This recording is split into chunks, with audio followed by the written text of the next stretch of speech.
what's up everybody? Chad Kalick here, and welcome back to the In a Crowded Room podcast, where on this episode, I'm going to answer a lot of your guys' questions, including giving you guys my thoughts on the recent news that Omaha, Nebraska may in fact be the site of a massive UFO that Ross Coulthart recently alluded to. I will give you guys my thoughts on that. But before that, I'm going to answer a bunch of your questions. And also, really quickly, if you have not yet, please click the subscribe button and make sure you get messages every time I have a new episode. And also, please feel free to visit my Patreon page, which the link is in the description below. As most of my videos, of course, because we talk about the paranormal and conspiratorial stuff YouTube loves to demonetize. So anyways, that's the only way to fight back is through the Patreon. But having said that, let's get right into your questions. Okay, here we go. Jenny from Anaheim, California says, "Hello, Chad. I understand your frustration with Jeremy Corbell, especially since the media never calls him out. But I would love to listen to a conversation between the two of you. Would you ever consider having him on the In a Crowded Room podcast as a guest?" Well, Jenny, yeah, I would. I think I've answered a similar question to this before.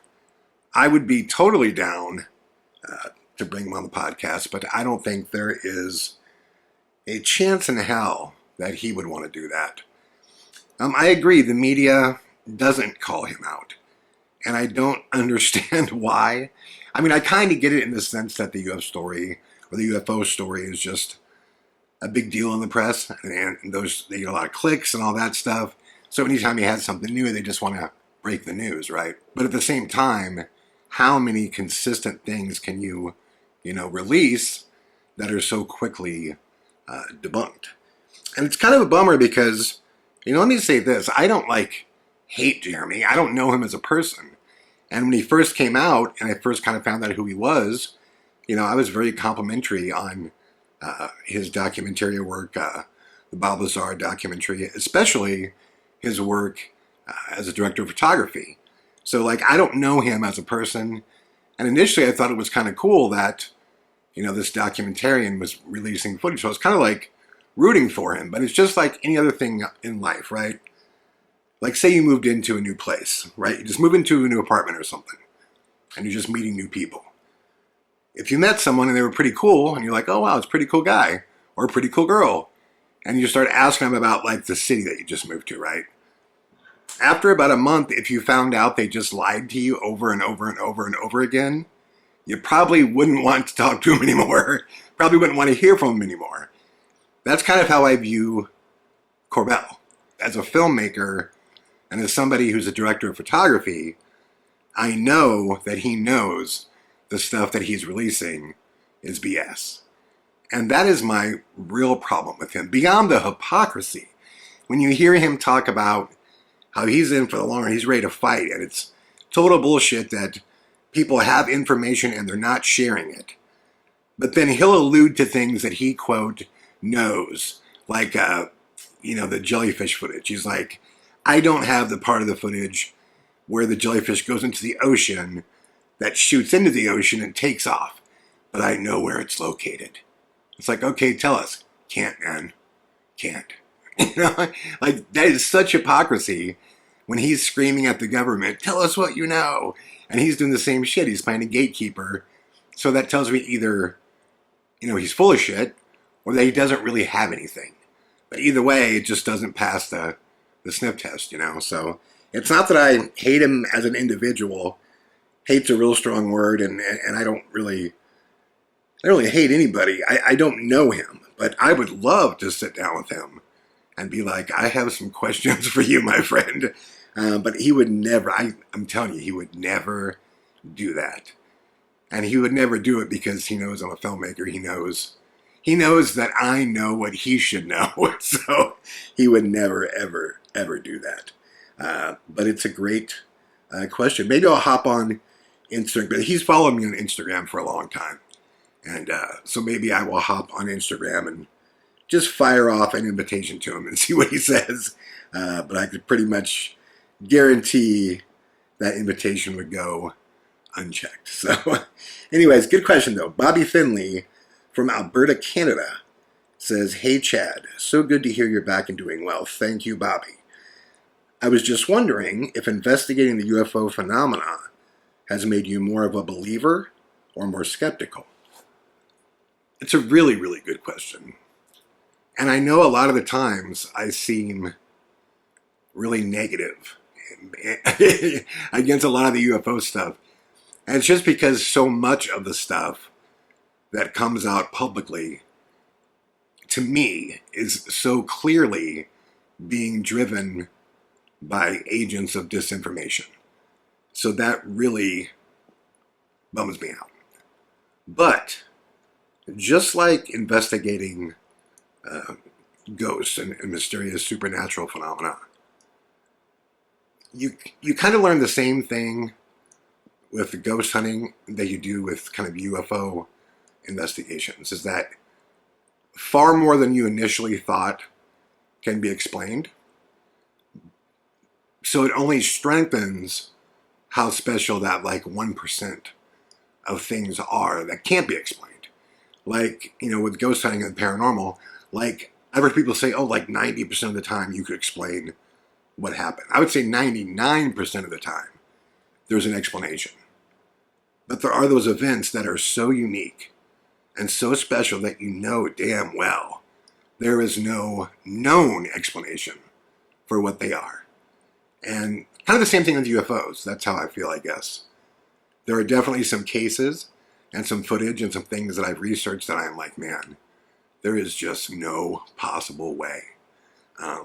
So I would say all of my research into UFOs has actually made me more of a believer, but just more aware of how much bullshit there is. So it's a great question, though.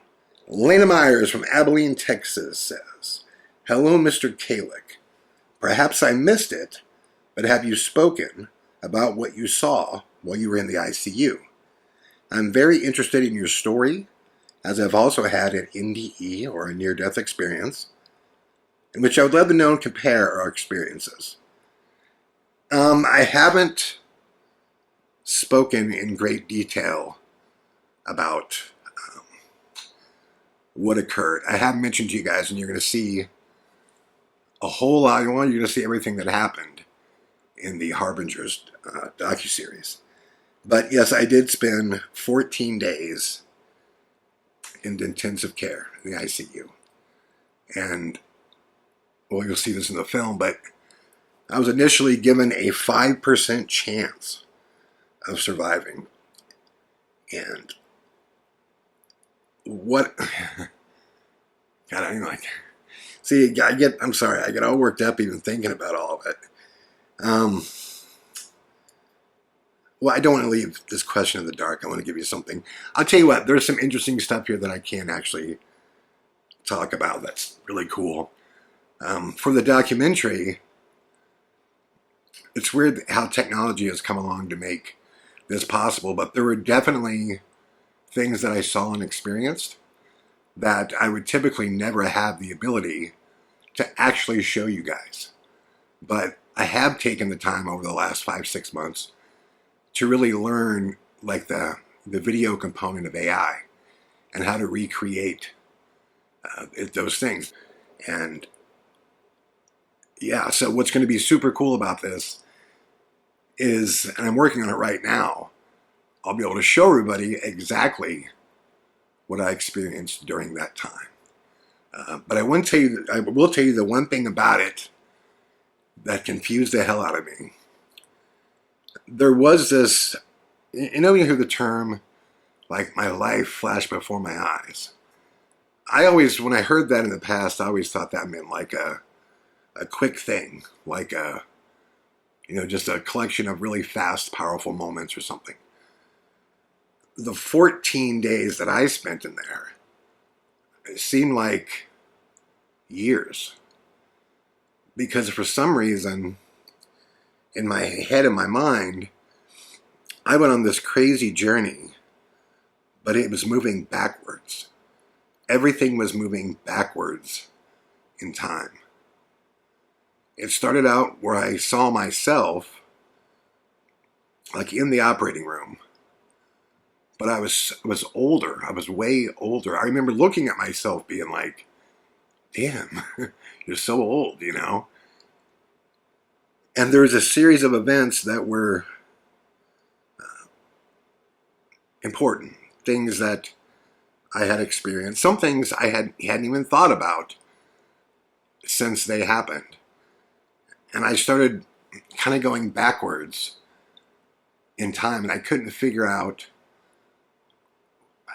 why everything was moving backwards until something happened. And then everything kind of made sense. The journey, I guess I'm calling it a journey because I don't know how else to explain it, but what I was seeing and what I was experiencing all like led me like to a place.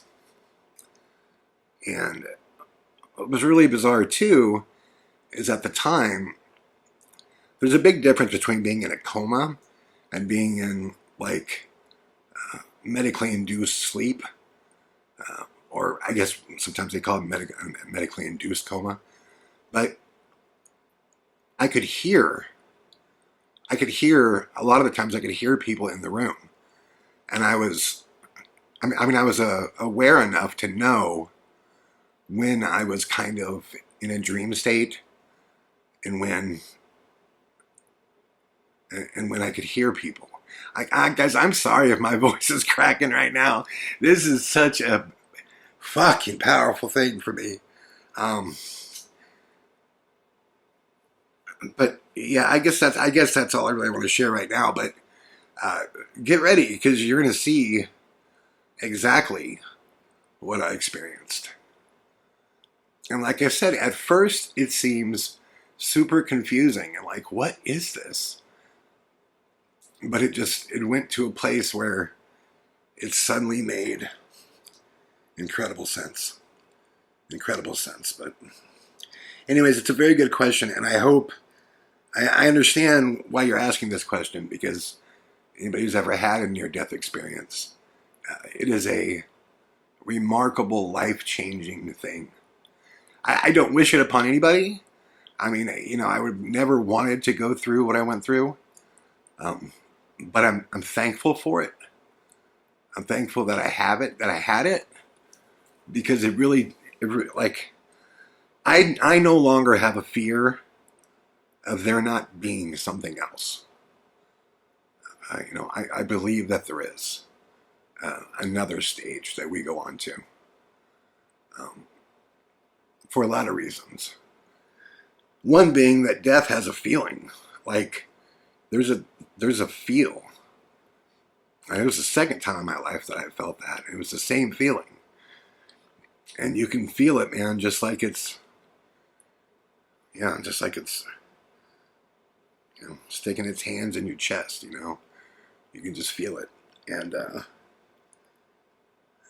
it's a living thing, And so is what happens after, because you can feel when you're partially in that world too, because there's definitely a feeling to that. So anyways, I can go on and on, but I really just want you guys to see it, and you'll be able to soon.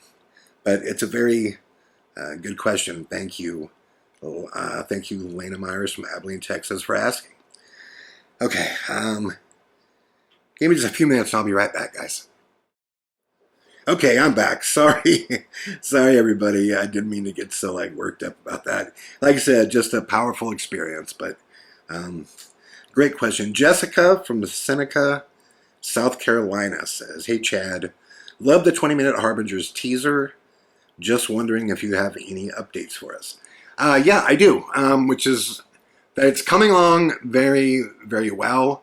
A big deal was finishing all of the music for the film. If you guys don't know, Harbingers is a 3-part documentary series. Definitely the most powerful thing I've ever worked on. But I also took on the difficult process of writing the soundtrack to the entire docuseries. And that's, came out as I've been, creating the songs and mixing them and recording them and finishing them, I've been releasing them for you guys to hear. Because I do think when you watch the movie, if you know the music, it's going to be that much more powerful. Especially the way music works in this film. It's not just an accompaniment. It's like a subconscious voice. I know none of that's really going to make sense until you see part of it. But if you watch the 20-minute trailer, which is here on my channel, the sneak peek to Harbingers, the full name is A House in the Harbinger Kingdom. You'll kind of see what I'm talking about. Even in that 20-minute piece, especially at the end, you'll hear original song that really drives the emotion of the scene, and you'll kind of know what I'm talking about. But the music is done, and I'm editing away, and part of it, like I said, I'm doing right now, is I am working with some AI stuff to help tell the story of what occurred to me. And I'm just working on it. It's really good. It's really trademarked. It's different than anything that I've done. It's really powerful.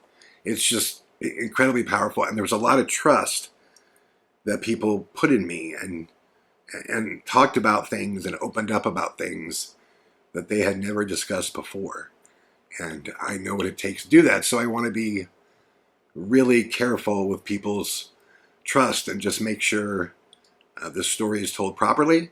And it's really coming along really well, and my goal is to have it wrapped up here the next couple of months, and to get it out the door as soon as. I definitely think you guys will be seeing it by either the end of the year or very early 2026. And I know it seems like a long time to wait, but I would like to point out when all three of those come out, that'll be 10 films that I've released in 10 years. So that's, I'd say, pretty good. So, and it would have been a lot faster had I not gotten sick. But yeah, it's coming along, and I totally understand people that are excited to see it. That's good to hear. I want you to be excited to see it. So just know I'm going to give you the best of where I'm at right now as far as a filmmaker goes, as far as my skill set, I guess you can call it. A House in the Harbinger Kingdom is definitely going to be the best film I've ever made and released, and I could not have done it without the support of Thomas, my incredible partner and friend and executive producer, and everybody who made it with me. It's just a really special project. And there will be a theatrical trailer, the first actual 3.5, 4-minute trailer the next week or so. So I'm closing in on that, just finishing it up. And yeah, that's what's going on with that. So thank you for asking. Okay, Lori Seklo from Springfield, Illinois says, "Hi, Chad. Longtime watcher and listener to your films, podcasts, and your music. Thank you, Lori. So happy you're back. And again, thank you. I was wondering if you're ever going to record the interview with your wife. I have so many questions for her." Well, tomorrow is our 25th anniversary and 35 years that we've been together. So maybe tomorrow is the perfect day to do that. I don't know. Actually, probably not. But I did recently talk with her about doing that, and she's totally down. She's got about another week and a half to go before her school starts up. She's a school teacher, and she's down to do it. So I think, maybe either tomorrow or the next day, we'll record that. I have a whole folder saved of questions that you guys have sent in. So if you do have more questions for Laura and you want to hear her answer them, email me at aghsoldiers@me.com. Okay, Sean from Gold Coast, Australia, one of my favorite cities in the world. Sean says, "Hey Chad, loving the music you've been releasing. I have 2 questions. Will there be an official album release on Spotify? And lastly, how many songs total are in the Harbingers doco?" Doco, I think, is Australian for documentary. Okay, first question, will there be an official album release on Spotify? Yes, there's actually going to be 2 albums. Not a double album, but what I mean by that is there's going to be an album that is a soundtrack. That's just the music for A House in the Harbinger Kingdom. But there's also going to be a separate album release of an In a Crowded Room record called In a Crowded Room, A Sleight of Hand History, which is all of the music that I've written this round of writing. Because to answer your question here, how many songs are in the Harbingers docuseries? Right now there's 15, and there's 20 that I've written total. I still have to finish some of those up and mix them, but like the ones that are going to be in the film are done. So I'm not going to put all 20 on an album or something, but the films that are in the film will be in the soundtrack, and then there'll be a different arrangement in some of the songs that weren't released on the actual record itself. But it doesn't really matter anymore, I guess, because it's streaming, so as long as it's out there. But I know a lot of people will search based upon the film, and for people that enjoy my music, they'll search based upon In a Crowded Room, which In a Crowded Room is the name of my musical, I guess, band name you can call it, but I've always gone by In a Crowded Room. So yeah, it will be out there. Thank you for asking, and thank you for listening. That stuff, obviously the music means a lot to me. Eric Hansen from Des Moines, Iowa says, did you see Avi Loeb's comments on 3-Eye Atlas potentially being an alien spaceship? Your thoughts? My thoughts are that Avi knows how to get headlines. I don't even mean that in a bad way. He's trying to raise money for his Galileo project. It's hard for me to really get super geeked out about 3-Eye Atlas just because it's only the third interstellar object we've ever seen. So when they say things like, this doesn't act like anything we've ever seen before, well, you've only seen 3 things before and you saw them for a couple seconds. Like, it'd be kind of like if 3, orangutans, if I saw one baby orangutan and then a second baby orangutan came in and then a third grown-up came in, I'd be like, oh my God, that third one acts like nothing we've ever seen before. Well, but you don't know. You don't know if that's just a normal process. Is it just older than the other ones or what? Like, I don't know what that means when they say it doesn't act like other objects. It's only the third interstellar object we've ever seen. I find it really interesting and super cool that there's something kind of on its own flight pattern that seems to kind of defeat gravity. That alone makes it really interesting. But using it, I'm not a big proponent of anything that creates fear.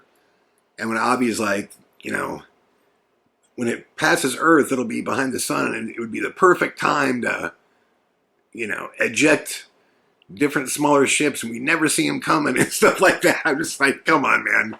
Hold on, this is sounding too Independence Day for me, But I just find 3-Eye Atlas super interesting, period.